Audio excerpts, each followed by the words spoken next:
welcome to Loc Talk. I am here today with another wonderful client of mine to talk about her lock journey. So welcome, Shannon. Hi. So join us, and guys, thank you so much for just sticking it in there, viewing my Loc Talks. Please watch, share comments, like, any type of support you show me helps me. And don't forget to subscribe, because I'm sure you want to see more Loc Talks, more styles, and more information about locks. Because y'all know I love to educate y'all on locks, beauty, and wellness. So, Shannon, let's talk about your journey. So, what made you decide to lock your hair? There were several factors. So one was, I have to rewind a little bit. So way back when after I had my second born, I was laid off and I was trying to get back into corporate America. And at that time, I was in this weird place of being natural, but I kind of felt like to fit in corporate America, I had to, code switch.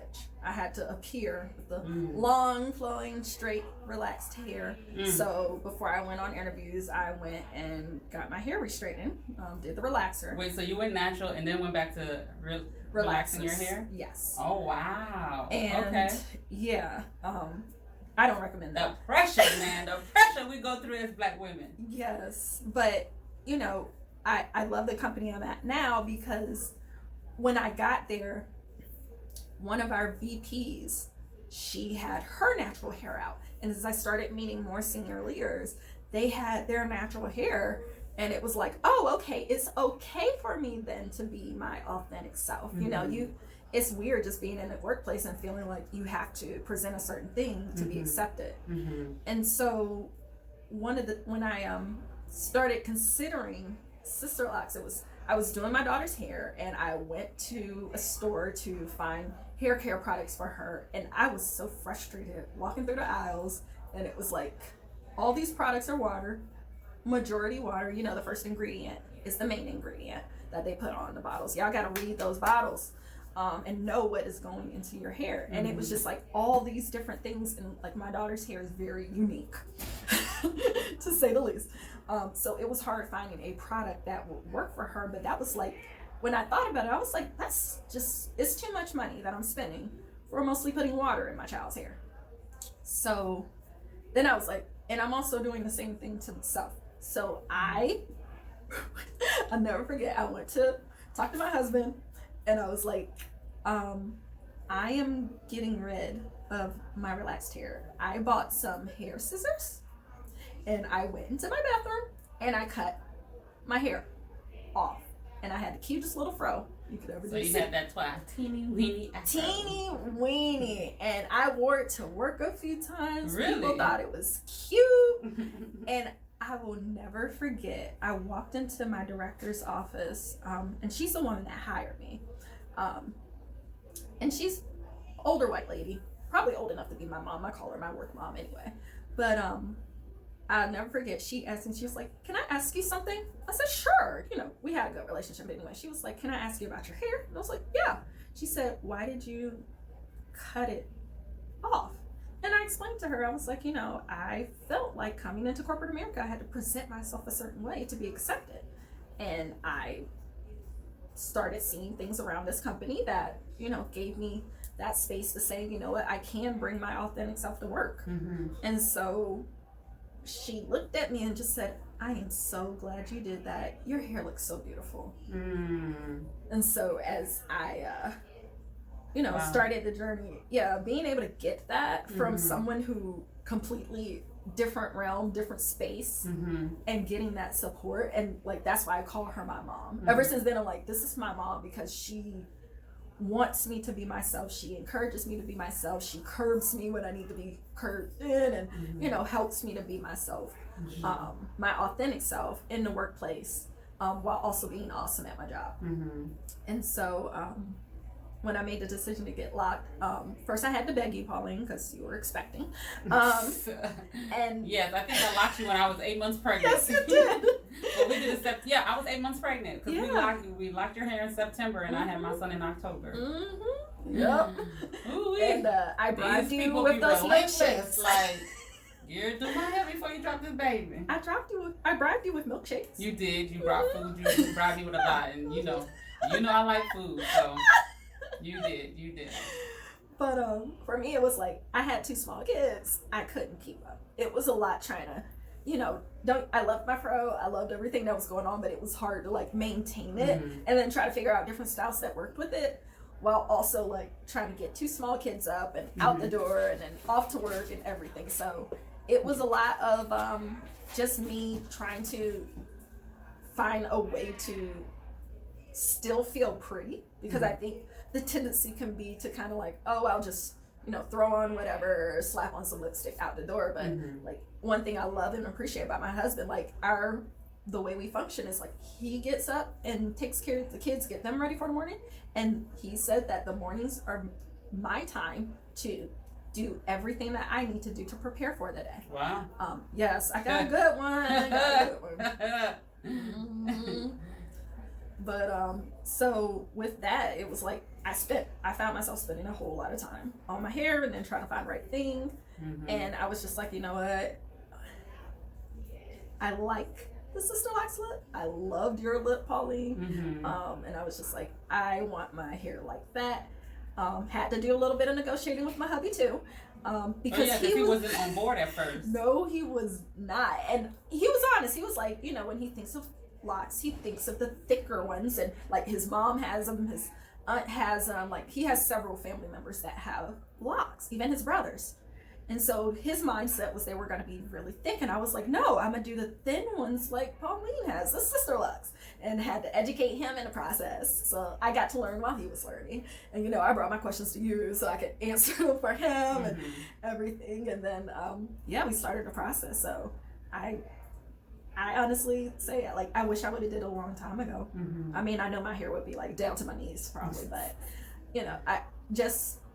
one thing I remember you sharing with me, and I say this when I speak to other people about it, it's like, it's not a hairstyle, it's a lifestyle. It is. Yeah. And it's not, just, oh, okay, this is how my hair looks. Just being able to have that convenience and know that you're nurturing and taking care of your hair. And one thing I appreciate is like, you taught me a lot about my individual hair. Like, I remember you pulling my strand of hair out and like looking at it and telling me about the type of hair. I was like, wow, like I didn't know all that about my hair. But it's like having that education behind what type of hair you have, because a lot of people get caught up in I have 4C or 2B, all these different number letter associations, and I'm like, that doesn't speak for your hair. I mean, you see it online. You start Googling sites and you start seeing like your hair is this. But if you go to multiple sites looking for the same, code of haircuts, hairstyle, or hair type, you go to 4C on one site, it's different from 4C on another, which is different from 4C on another. So, being able to get that education behind it, that's one of the things that really, made the transition easy. I loved my hair in the very early stage. I know that's always like the weird stage, and it takes getting used to, but once I started really kind of finding cute and creative ways to like style my hair, my husband loves it. He loves my hair now. He loves that I did this. My daughter wants locks. Let's talk about locks in the workplace, or just natural hair in the workplace in general. You mentioned that you weren't sure about, you straighten your hair just so you can feel comfortable to go to work and to be accepted. And I think when I think about it, we're the only group of people who have to think twice about our hair before going to the workplace. Other women of other races don't have to think about that. Don't have to think twice about how's my hair. What are they going to think about my hair? Will I get fired if I transition, my hair into being natural or being locked? I just think it's very interesting that we're the only group of women that have to do all of this pros and cons, cause and effect with our hair. Yeah, it's sad. One of the things that, I've been doing a lot of extra studying, a lot of extra reading. And one of the things that I learned was, when slaves were brought over, the first thing that happened was their hair was cut, because it was considered too difficult to manage. It was too they use the word kinky, nappy, things like that. And that's why I like try to strip those words out of my vocabulary a lot. But you know, they didn't want to have to manage our hair, so they would cut our hair. So they got rid of a piece of who we were.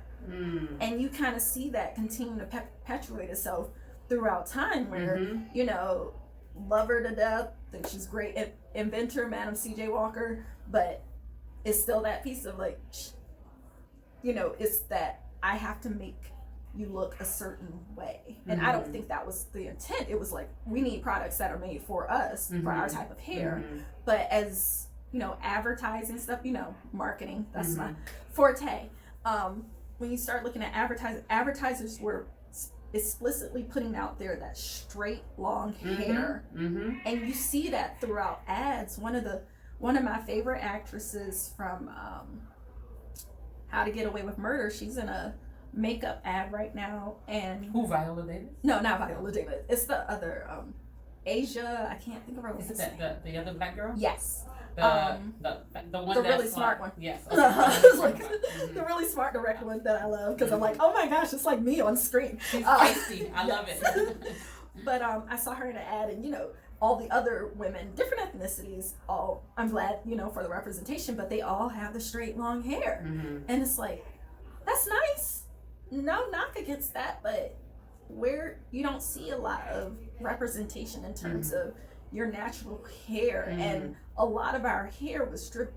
All of our styles are from our culture, from our background. You know, different cultural backgrounds do different things to represent, and our hairstyles were designed to protect our hair from the elements. And so, you know, you talk about protective styles, but those protective styles came from our ancestors.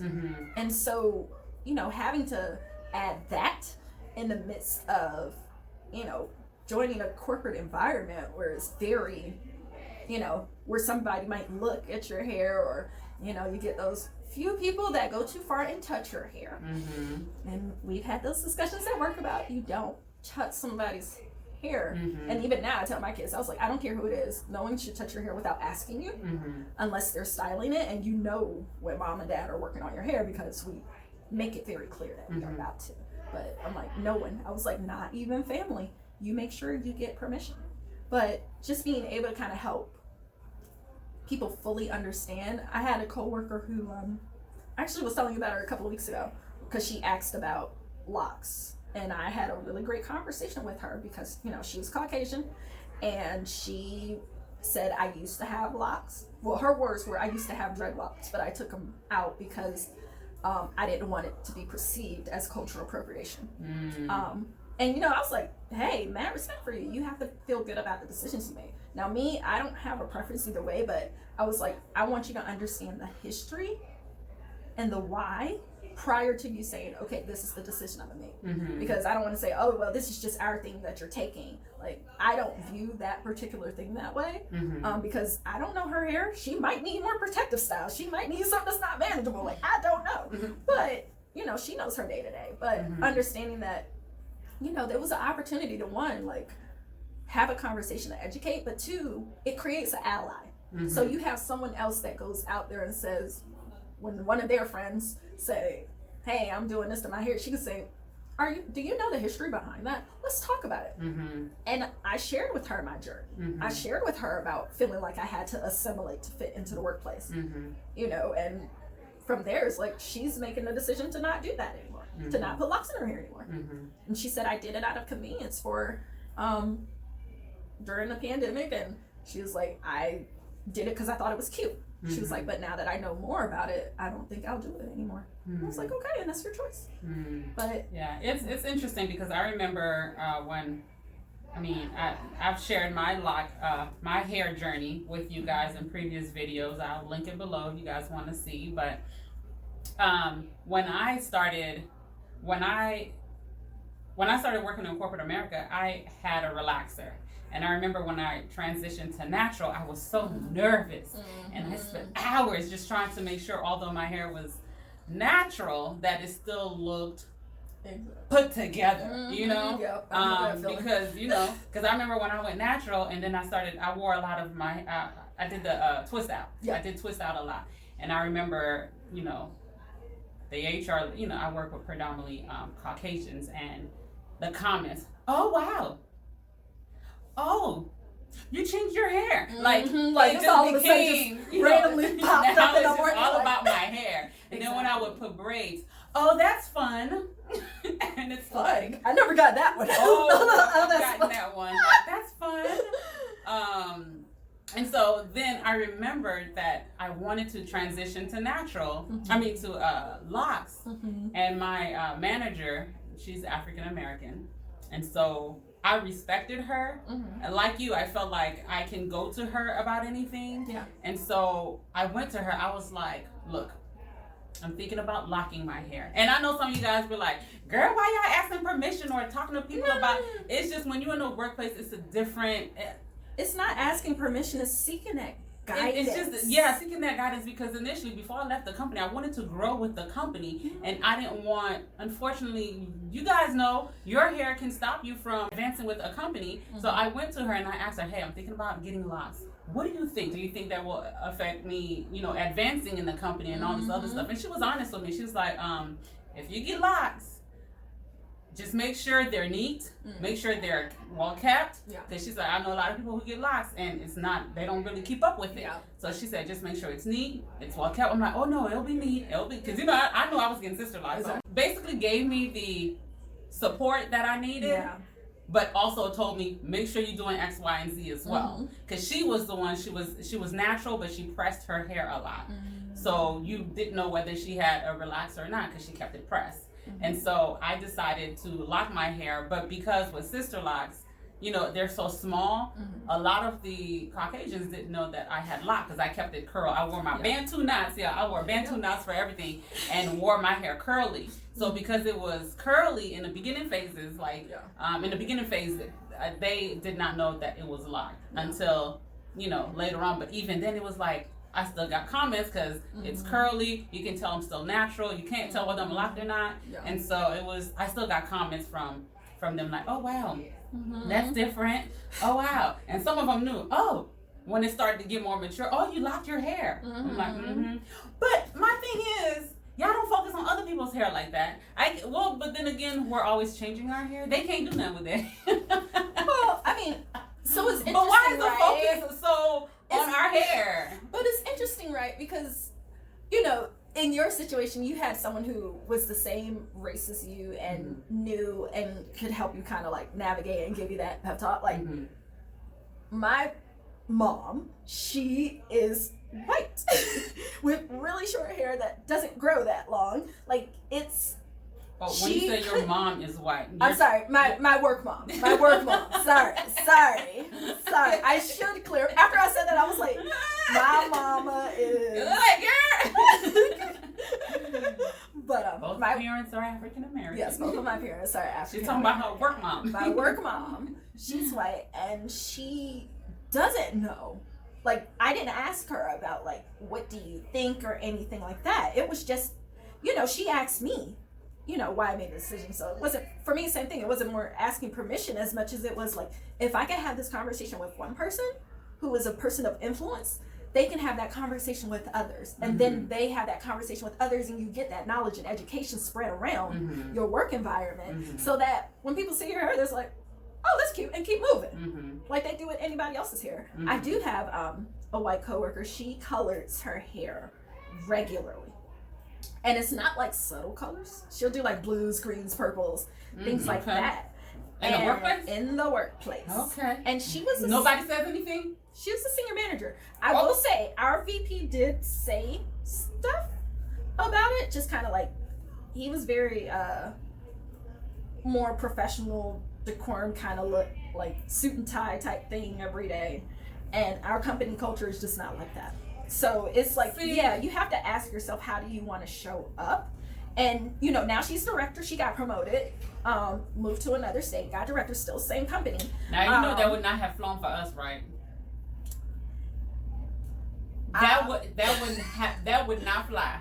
And honestly, we would be called Bonquisha, Quee, and we would not get promoted, and you know that would not have worked for us. Yes, and that's why it takes a special kind of work environment. Like the company that I'm with, like, is very heavy, like no, we're not just gonna put the D&I stuff out there, the diversity, equity, inclusion stuff out there. We are going to practice it and make it a part of our regular culture. Like, we are not, we're having these tough conversations about, systematic racism. I remember my one of my directors that I reported to when I switched teams, she grew up in a majority white area, and she was like, I never had to think about diversity till it came to Atlanta. And I'm like, yeah, must be nice. Like, it's one of those things like, I wonder what that life is like. Because I always have to think about diversity, even when I interview for roles, whether we gotta think about our hair. Is it appropriate? Is it presentable? And then even the people that are going to be our advocates, like, what do they look like? Mm-hmm. Are there any people, higher up, senior leaders that look like you? And that does impact, like, what you do. Like, again, I know when I see people with locks on TV, I'm like, oh my God, look at exactly. Yes. I'm like so excited because we're represented, Yes. And I think, the company that I've worked for has done a really good job leaning heavily into our thing right now is like lean into discomfort. These conversations are not going to be comfortable. You got to lean into it and have these conversations. But I mean, our senior vice president of human resources has natural hair. And she's, AKA, I won't hold that against her. But I love my Divine Nine fam. It's just my heart is royal blue and pure white. So what's that? The Zeta, right? Phi Beta, yes. Zeta. But she's kind of I know I can make it because I see her. It's like she's doing it. She's doing it well. She's doing it gracefully. Representation is important. It is so crucial. And you know what I love? The fact that you mentioned that your daughter is like now. Your daughter is how old? She's 5. She's 5 and she's like, oh, mommy, I want my hair just like yours, like that is, I'm loving it, you guys, because I get parents coming up in here talking about, my daughter wants locks, because now they have that representation. And who's their representation? Mommy. And it's a beautiful thing that we are reclaiming our confidence, our who we are. We are reclaiming our true selves, because I just feel like for so long it's like, what do the other people think about us? Can we wear our hair that way? Okay, I got to do this just to be able to be accepted, to be able to move up, to be able to grow with this company. But now we're seeing more representation. You don't feel like, I remember I went natural, and at the workplace when I went natural, I had, my hair was not done because I was not about to spend the weekend, doing my hair. And so I got this wig, right? Put that wig on. First of all, hands up or hands down to people who wear wigs, because I don't know how y'all do it in the summertime. It's hot. It was the summertime, and I went and bought this. It was a cheap wig. I ain't gonna admit, because I don't wear wigs like that, and I didn't want, to spend a lot of money on it. You just waned a quick cover so you don't have to worry about doing your hair for hours. I get it. That wig was my passenger driver. I'll put it on the passenger seat. When I pulled up to my workplace in the parking lot, take that wig. Went into the workplace. Man, when you have an itch and you can't get to it. And as soon as I got in that car, when I got off of work, snatching it off, put it back in this passenger seat. Lord, I just, my hats go off to y'all, because it was hot when I can't itch my So it's just a lot, but now it's becoming more, I guess, more acceptable, and you're seeing more and more people representing. You see more. I did this little girl's hair yesterday, and I was asking her. She's 11, not 5. She kept trying to get me to lock her daughter's hair. You were going to lock my daughter's hair. I retightened her hair. No, she's not 11. She's going to the 10th grade. So whatever age you would be when you go to the 10th grade. And I asked her, I was like, oh, why did you lock your hair? Oh. She was like, I was struggling with my self-image and my hair. And then when I locked it, the level of confidence, she said, it boosted my confidence. Yes. And that's what we need to pour into our little ones. We need them to be comfortable in their own skin. Be comfortable and be proud of their hair the way it is, whether they lock, braid, or whatever. Be comfortable. I was just like, girl. That took me back to like, was it like 5 or 6 months ago, when our daughter told us that she wishes she was white. Wow. And it was just the hair.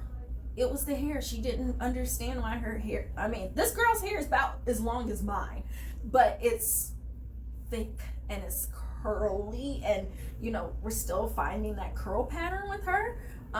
But she's constantly like, oh, I want my hair like Rapunzel, I want my hair like Cinderella. Like, she's naming off Disney princesses, and I'm like, what about Tiana? What about Moana? But is Tiana hair an afro or curly or It's lock? straight. It's straight. Right. You know what I'm saying? So they're not getting, you know, that clear that it's okay to wear your hair natural. They're not really getting that. So But once she said that, let me tell you, I bet our you were whole like, entire house was like, get rid of this, get rid of this. You know, for her birthday, I just gave a list of different books, and one of them was Lupita Nyong'o's book, Silhouette, and it's about the light skin, dark skin. There's a darker skin sister and a light skin sister in a family that's, you know, more like, she's the only dark skinned person in the family.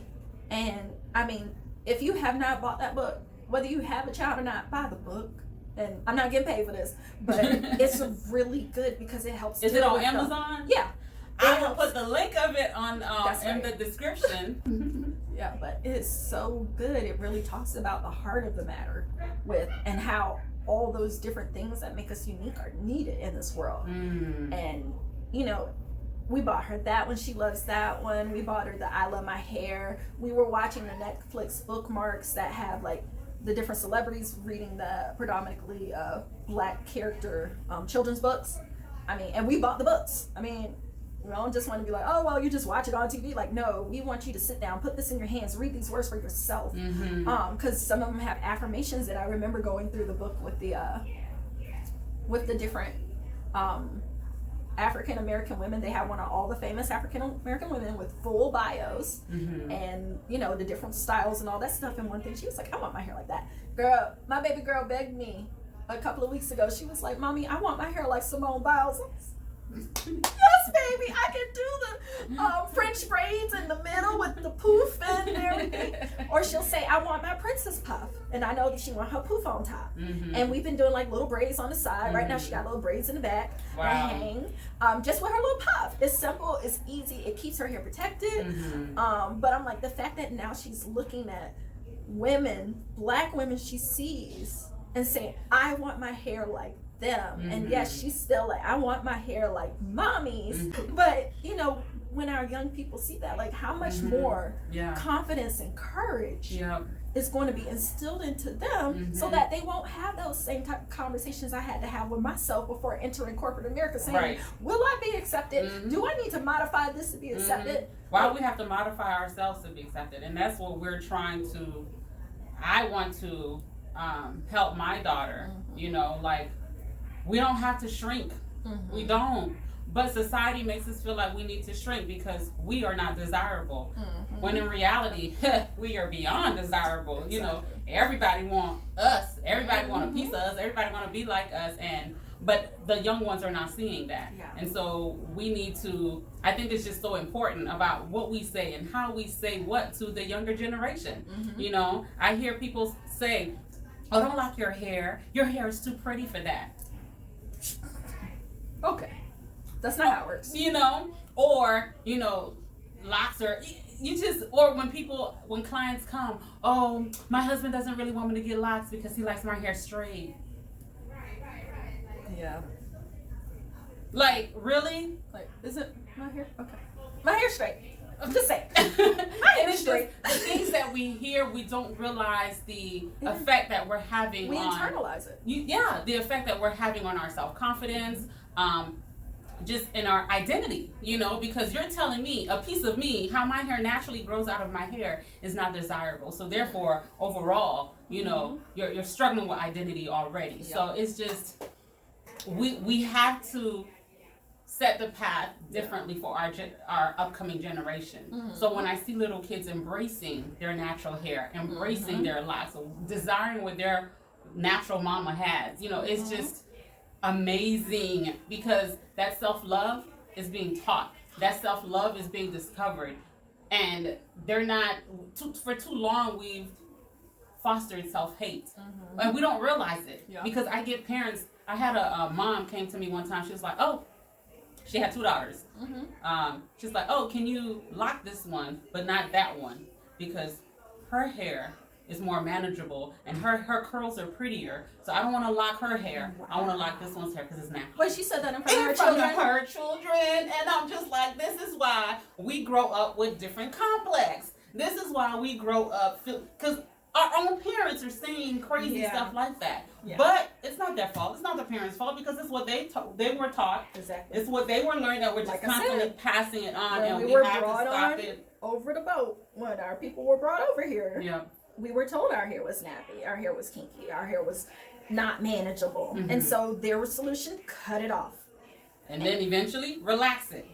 Put a relaxer on it, you know. And then it was, well, make your hair look like this, not like that. Right. And, you know, we do it to ourselves all the time. We do it with our look. There's people constantly like, I want to be thin. I'm sorry, thin doesn't equal healthy. It doesn't. Taking care of your body overall, and some of our genetic structure will never be thin. Yep. I want to be a little bit more thicker. I can't get more thicker. I tried. Trying.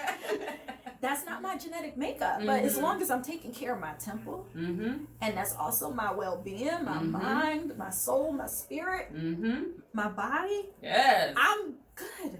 Wellness. I get my massages every single month just to keep myself. Because, honey, I will say, only thing that really has helped me be consistent is that it's covered by flex spending accounts. So, yeah, that's a plus because they understand that massages are part of your wellness. And, you know, they don't have to spend a lot on insurance if their employees are well. So, yeah, and now with, you know, since the pandemic, they've opened up more things that are covered by flexible spending accounts. So, you know, go check it out. Find out which one your company uses. If you don't have one, get one. It's tax-free money that you can use to buy things like Band-Aids or, like I do, massages. But it's really about taking care of your whole self. And one of the things, like, I'm really trying to stress to my daughter, the other thing we did with our daughter was for her birthday, because her birthday was in March when she finally became a big girl, turned 5. We bought her the new line of Barbie fashionistas. When I say they got every shape, size, type, we got her this cute one with this huge, like, out there afro. And it's so beautiful. Her lipstick is blue. And she has this cute little outfit on. We got another one that was a little bit thick. She has braids. And I don't know how they go about manufacturing processing, but you can see, like, every little strand is actually braided. I know they got machines, robots to do it, but I'm like, the fact that they took the time. Because y'all remember growing up, back in our time, like, that stuff was, like, painted on. Like, I don't remember, but then again.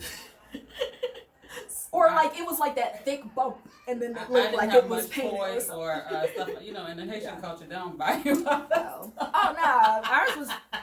Mine was given by other relatives. I never got it. Like, I remember even our, it was the Kenya doll.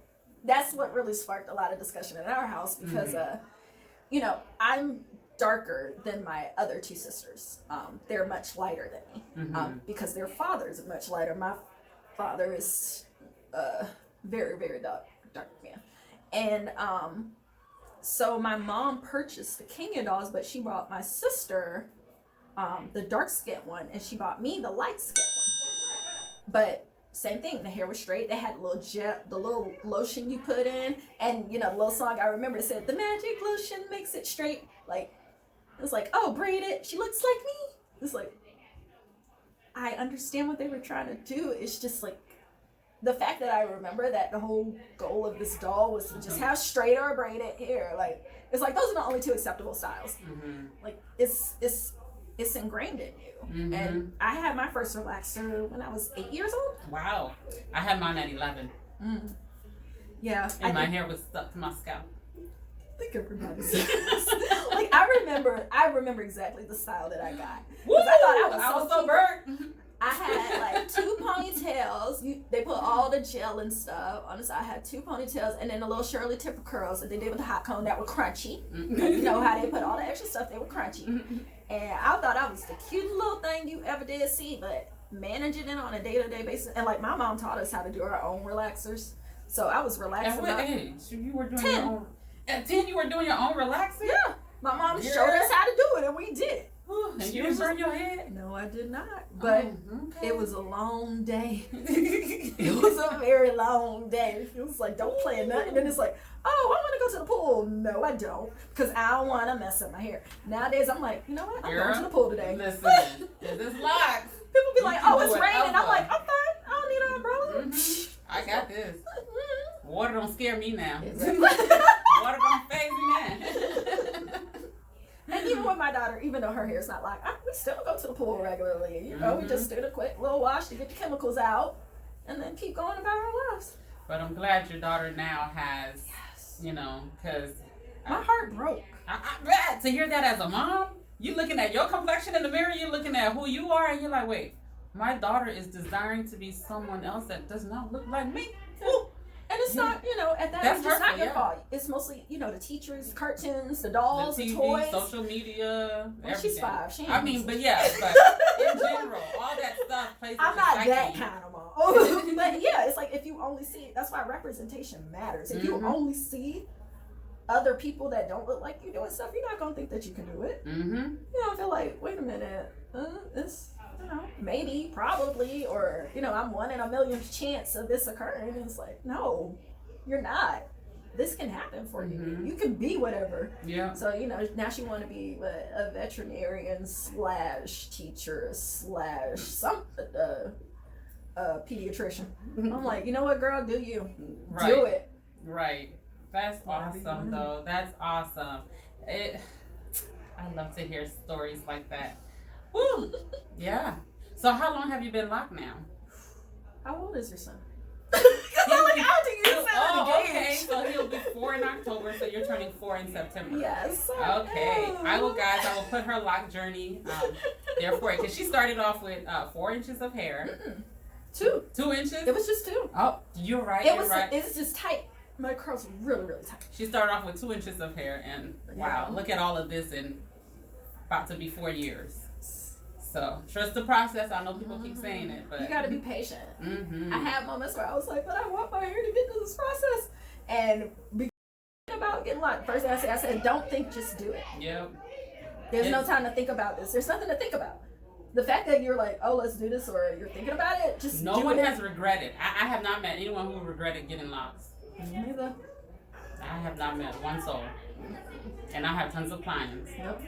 And met and there's people off the street. It's like, yes, that's the decision. And now it's like kind of its own little sorority.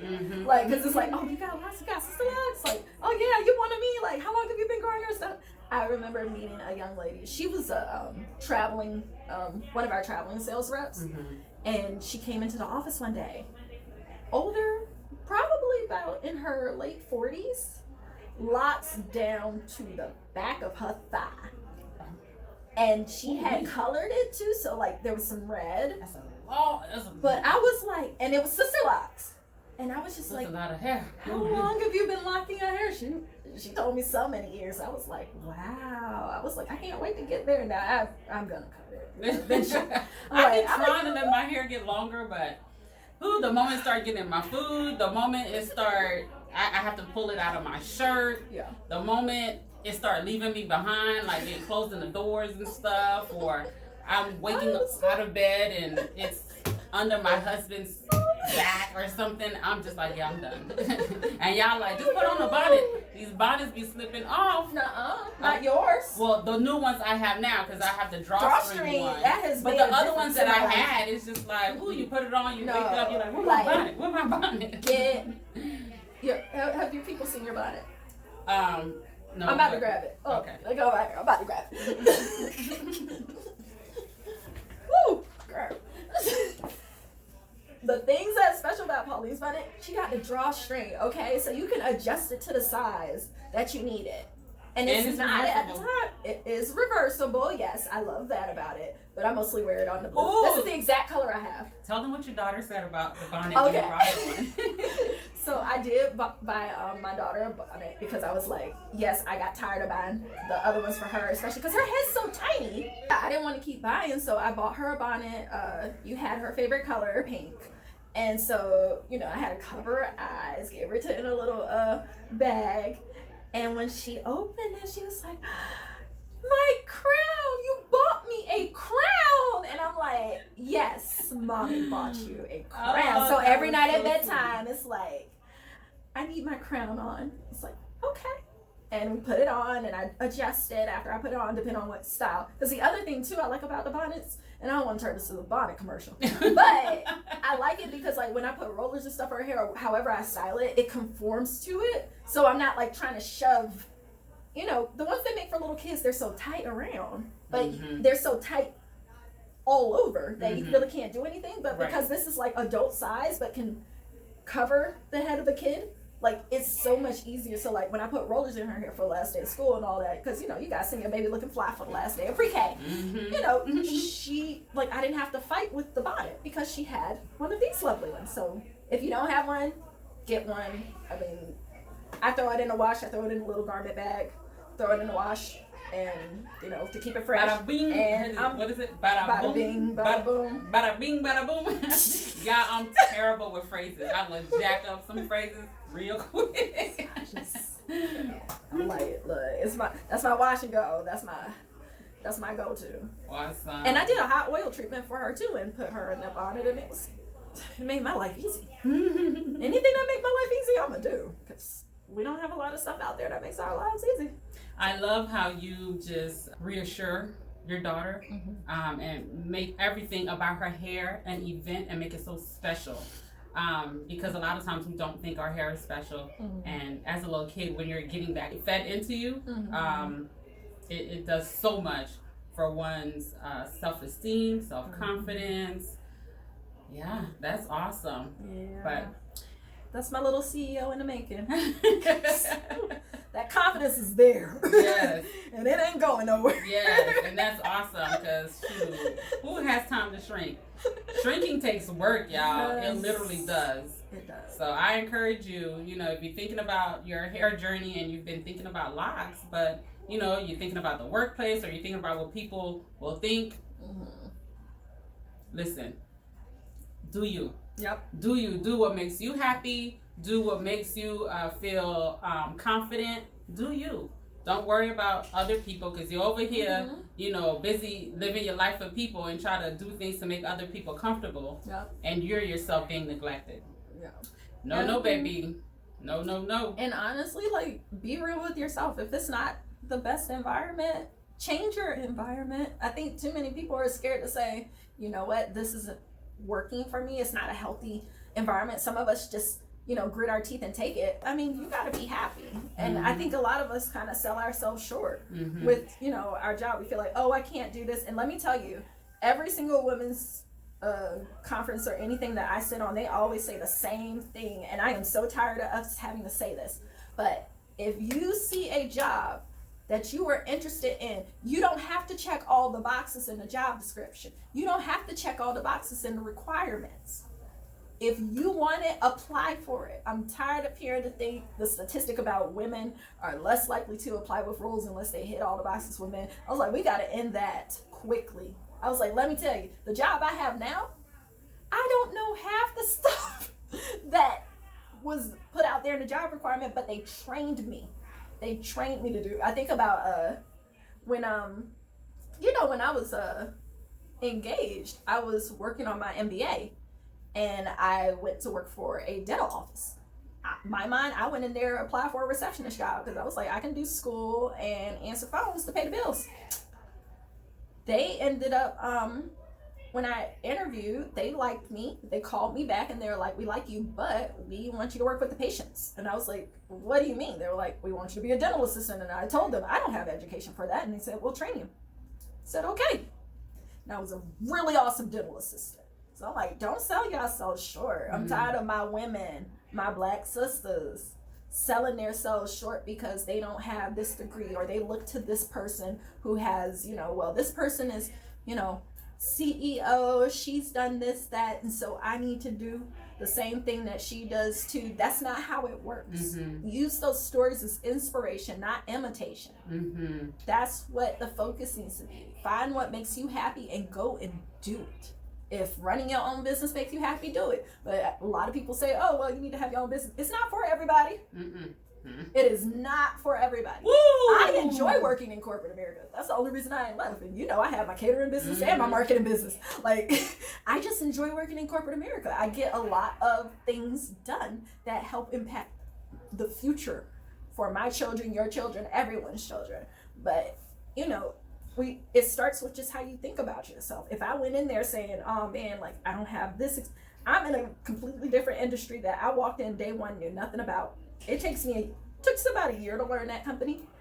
I leaned in heavy. I learned the business.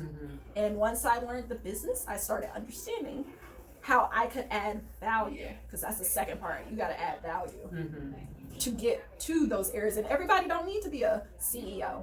Everybody don't need to be VP. Everybody don't need to lead a team. Find what you're comfortable with. Find what you're good at. Find out what you want to do and do it well. Do it better than the person sitting next to you. Yep. Shannon, you want to tell them how they can connect with you? I have an Instagram and a Twitter. We will post the links in the video, because I have just finished writing my first book. And it's all about being... I love empowering my clients. Yes. Yes. It's all about... It's been long. I know.